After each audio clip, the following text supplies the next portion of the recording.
broadcasting an innovative way presenting top live news from Radio Kuwait, starting with the latest local development. His Highness the Crown Prince Sheikh Mish'al Al-Ahmed Al-Jaber Al-Sabah received a written message addressed to His Highness the Emir Sheikh Nawaf Al-Ahmed Al-Jaber Al-Sabah from His Excellency the Palestinian President Mahmoud Abbas on bilateral relations, issues of common concern, and the latest regional and international developments. The message was conveyed to His Highness the Crown Prince by the personal envoy of the Palestinian President Yasser Mahmoud Abbas in the presence of the Foreign Minister Sheikh Dr. Ahmed Nasser Mohammed Al-Sabah. The meeting was attended by a host of senior officials at the Emiri Diwan and His Highness the Crown Prince Diwan, in addition to members of the accompanying Palestinian delegation. His Highness Sheikh Ahmed Nawaf Al-Ahmed Al-Sabah, the Prime Minister, received at the palace the personal envoy of His Excellency the Palestinian President Yasser Mahmoud Abbas and his accompanying delegation on the occasion of his visit to the country. The meeting was attended by the head of His Highness the Prime Minister's Diwan, Abdul Aziz Dakhil Al-Dakhil, the Under Secretary of His Highness the Prime Minister's Diwan, Sheikh Talal Al-Khalid Al-Sabah, and the Director of His Highness the Prime Minister's Office, Hamad Badr Al-Hamar.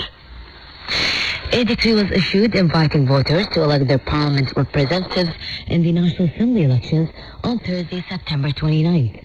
The decree was based on an Emiri order issued on November 15, 2021, on deputizing His Highness the Crown Prince to exercise some of His Highness the Emir's constitutional powers, Law Number 35 of 1962, concerning the elections of members of the National Assembly, Law Number 42 of 2006, redefining the constituencies for the National Assembly elections, and Decree Number 136 of 2022 on dissolving the National Assembly, as well as the proposal of the Deputy Prime Minister and Acting Minister of Interior, which was approved by the Council of Ministers. The decree, to be published in the Official Gazette, is effective immediately and to be executed by the Council of Ministers.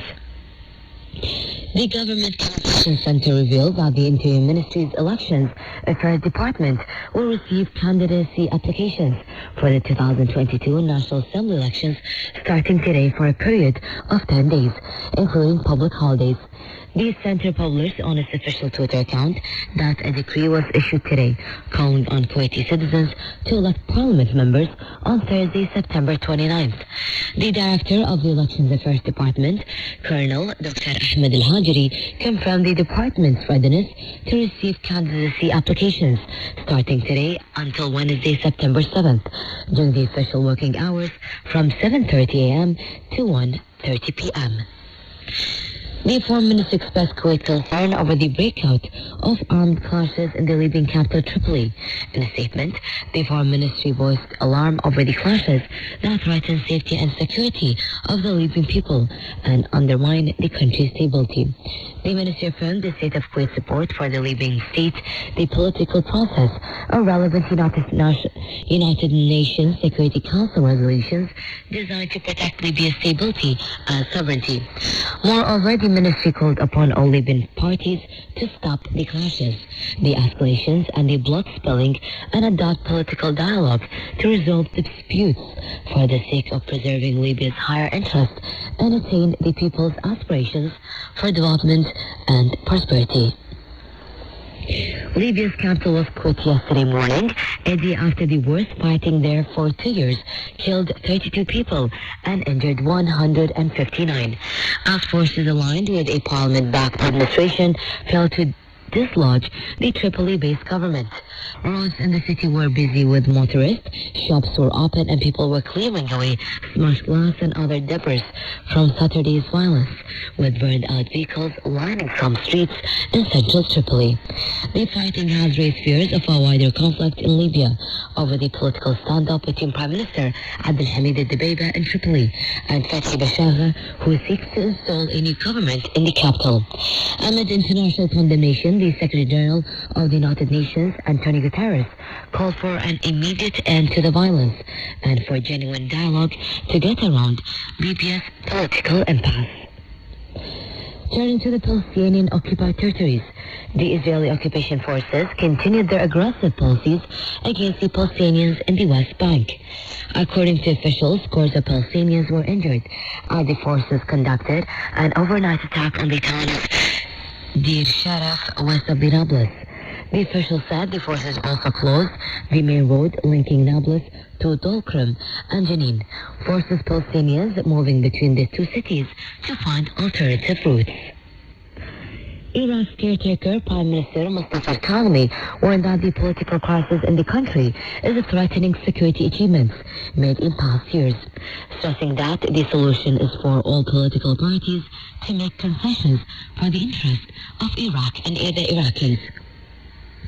Al-Kadhimi's warning is a clear indication of the dangers of one of Iraq's worst political crises since the war 2003, due to disagreements between the followers of influential politician Muqtada Sadr and rival groups since last year's parliamentary elections. Sadr won the largest share of seats in the October elections, but failed to form a majority government, leading to what has become one of the worst political crises in Iraq in recent years. His bloc later resigned from parliament, while his supporters stormed the parliament building in Baghdad last month with demand that parliament be dissolved and early elections held. In Syria, the US-backed Kurdish security forces have launched a new operation targeting the IS sleeper cells in a large northeastern detention camp where violence has reached record levels. At least 44 people, including 14 women, have been killed this year in the El Hol camp, which holds internal refugees and families of suspected IS fighters. According to Ali Hassan, the spokesperson for the internal security forces operating in Syria's semi-autonomous northeast, the forces have launched the campaign because of the urgent hit brought on by the escalation and the increase in violent cases by the IS in Al Hol camp. Earlier, the UN Refugee Agency described the situation at the camp as catastrophic, saying that an additional safe space should be created to protect women and young girls from attacks. The tense security situation is likely to persist in the Amhara region amid the ongoing security operations, with the calling on citizens to take all measures to deter the fighters of the Tigray front. The Tigray war spilled into Amhara, Ethiopia's second biggest regional state, in July 2021, with the Tigray People Liberation Front (TPLF) going to occupy several key towns in the region and causing widespread damage to key infrastructure. In recent days, several people were killed in the capital of Ethiopia's northern Tigray region, with the federal government denying involvement, saying that their force only targeted military sites and accused the TPLF forces of staging civilian deaths. Moscow and Kiev traded fresh accusations of shelling around the Russian-controlled Zaporizhzhia nuclear power plant in Ukraine, which has been a focus of international concern that fighting in the area could trigger a nuclear disaster. Zaporizhzhia, Europe's largest nuclear power plant, has been controlled by Russian forces since early March. Ukrainian staff continues to operate it, and in recent weeks, the two sides have traded blame for shelling near the plant. Ukraine's state nuclear company said Russian troops against shells the ground of the plant complex in the last 24 hours. China's military said it was monitoring U.S. Navy vessels sailing through the Taiwan Strait, maintaining a high alert and ready to defeat any provocations. The U.S. Navy said the guided missile cruisers conducted a routine Taiwan Strait transit in accordance with international law. Earlier, the American Navy said 2 U.S. warships sailed through the Taiwan Strait, the first such transit since China staged unprecedented military drill around the island. The U.S. Navy said the transit demonstrates the U.S. commitment to a free and open Indo-Pacific. Pakistan is appealing for further international assistance as floods continue to devastate the country, leaving people searching for a higher, drier ground. The National Disaster Management Authority said that the death toll from the monsoon rains has reached 1,033, with 119 killed in the past 24 hours. Earlier, the country's climate change minister said that floods have affected more than 30 million people in Pakistan over the last few weeks, calling the situation a climate-induced humanitarian disaster of epic proportions. The destruction of infrastructure and the breakdown in communications link had added to the difficulties forced by authorities conducting rescue and relief efforts. But we saw the top news of the day. The phone stars are from the live news segment. Sit back, relax, and enjoy the following. The US Space Agency NASA announced a plan to land astronauts on the moon by 2025 and have enough infrastructure to keep them there for extended stays. NASA's eventual goal for setting up a colony on the moon could offer key information about the challenges that could come with the future expeditions to Mars. NASA will launch today a next-generation mega rocket, the Space Launch System, SLS, and the Ariane capsule, which is designed to carry the crew, sending the uncrewed capsule around the moon and back to Earth on a 6-week test. And over in Indonesia, on the launch swords, a dozen would-be the chevaliers are put through their paces in a gallant effort to keep alive European medieval martial art taught hundreds of years ago. But it's not a scene from Game of Thrones or the adventure of Robin Hood. It's a breezy afternoon in the middle of Jakarta, one of the world's biggest megacities. The fighters are practicing sword fighting techniques that were honored across Europe from the 14th to 18th century, known as historical European martial art, Hama. The Muay Thai Migger was established in 2016 after several members of a local fan club of English author J.R.R. Tolkien, who had the Lord of the Rings trilogy, showed an interest in Hema. Nearly 50 people have recently joined the group in Jakarta and its sister branch in the German city of Bandung. The group's name means Fellowship of Swordsmen and comes from the Sindarin language, one of the fictional languages created by Tolkien in his novel, said Ahmed Razel Solisa, one of the founding members of the group. Hama enthusiasts usually pair over manuals left behind by past masters as they learn to work the moves. Solisa said that's only the fighting and fandom of film that inspired the duelists. They have also loved studying the history of European sword fighting. And now we shall light on the latest economic developments from across the globe. Stay tuned. Business world that keep changing, fluctuating, and adding globally, further spinning the wheel of international development. So for now, let's start business. Boursa Kuwait closes its first session of the week in the red board, with all indices going down while the index of global stock markets fell during the weekend after Federal Reserve Chair Jerome Powell said the U.S. Germany will need tight monetary policy for some time before inflation is under control.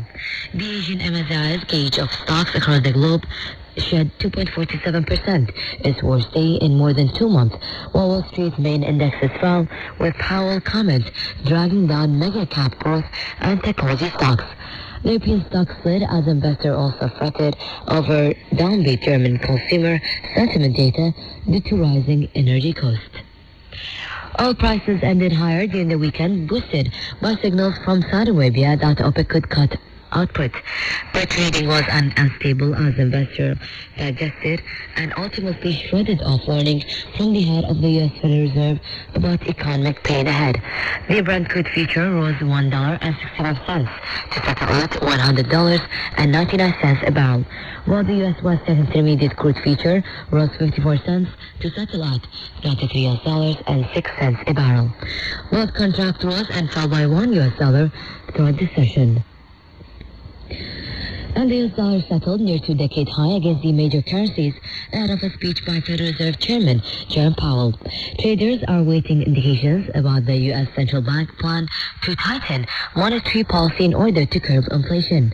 The dollar index, which measures the performance of the greenback against 6 major currencies, has risen steadily over the past 2 weeks and is very close to a 2-decade peak of $102.29 recorded in mid-July. And in the latest trading, it was stable at $108.470. Our globalized interconnected world is changing more rapidly than any other point in history. Technology is evolving as an area is emerging with groundbreaking innovations. From business to technology, also listeners, to move on to our next segment on technology. An immersive city tour using virtual reality is sharing the histories of marginalized communities. Bristol Story Trail captures 23 stories from local businesses across the city in areas including Knoll, Saltmead, and Kingswood. The digital story map can be followed using an app created by Marcus Smith. Mr. Smith said he wanted to encourage people to see the city in a different way while visiting part of the city they might not know. People will also be able to use augmented reality on their phones if they want to take part. Another innovation is the four-legged mini cheetah rabbit from the MIT. The cheetah rabbit just got one step closer to earning its epic name, thanks to a style of machine learning that's reminiscent of Neo in the Matrix. With an unnatural-looking gait that only a machine could devise, the rabbit is now capable of running 8 to 9 miles per hour, a significant increase from its top speed of about 5.5 mph back in 2019. So, what changed? Like Neo and Morpheus practicing Kung Fu in a simulated training environment, the mini cheetah was able to take what is learned from simulated trial and error and apply that knowledge into the real world, making it faster and more capable of traversing different terrains. Next, the researchers are planning to use similar machine learning techniques to teach the mini cheetah how to manipulate objects in its environment. In diving into basic news and healthcare, this section contains news regarding health news publications as well as information on health programs and campaigns. A new study found that the antiviral tocilizumab appeared to be safe and effective for the treatment of monkeypox symptoms and skin lesions. Tocilizumab TPPox is an FDA-approved antiviral drug for the treatment of smallpox. It limits viral spread in the body by inhibiting the work of the protein involved in releasing the involved virus. For the new study published in the journal JAMA, the team included 25 patients with monkeypox who were given tocilizumab therapy. Patients with skin lesions in multiple body parts or in sensitive areas, such as the face or other regions, were offered oral tocilizumab treatment. The treatment was weight-based, given every 8 or 12 hours, and was taken within 30 minutes of high-fat meal. And speaking of monkeypox, the Australian Victoria Health Authority say there have been a jump in the number of monkeypox cases in the state over the past week. Victoria now has 59 confirmed cases of the disease, an increase of 20 cases in a week. And moving on to our last segment of the day, let's talk about Global Sports. Liverpool earned the first win of the season in stunning fashion, equaling the record for the biggest ever Premier League victory with a 9-0 thrashing of promoted Bournemouth at Anfield. 2 goals inside the opening 6 minutes from Luis Diaz and Harvey Elliott put the hosts into a commanding position from the off. Trent Alexander-Arnold, Roberto Firmino, Virgil van Dijk, and Fabio Carvalho all contributed to the scoreline as well. Along with Manchester United twice and Leicester City, 4 teams have now scored 9 in the Premier League match. In Barcelona coach Xavi Hernandez confident about registering the recent French defender Jules Koundé as the Barca player for tonight's La Liga clash against Real Valladolid. But if Barca are unable to register Koundé by next Wednesday, the 23-year-old France defender would become a free agent due to a release clause included in his contract signed last month when Barca paid €50 million to Sevilla to make him one of their marquee signings of the new season. The club are taking several other steps to increase their revenue in order to offset losses and reduce debt to meet the FFP rules. And that was the News Buzz of the day. Join us again tomorrow at 9:30 a.m. for more. News Buzz was brought to you by Radio Kuwait from the English News and Program Department. I'm your host, Simsar Faraj, and our wonderful team behind the scenes as follows. Director Khalid Al-Niji, Executive Director Sabra Darsi, and Editors Raha Idris and Aman Ramian. News Buzz team alive would like to thank all listeners for tuning in at 960 kilohertz medium wave or 90.8 megahertz on the FM band.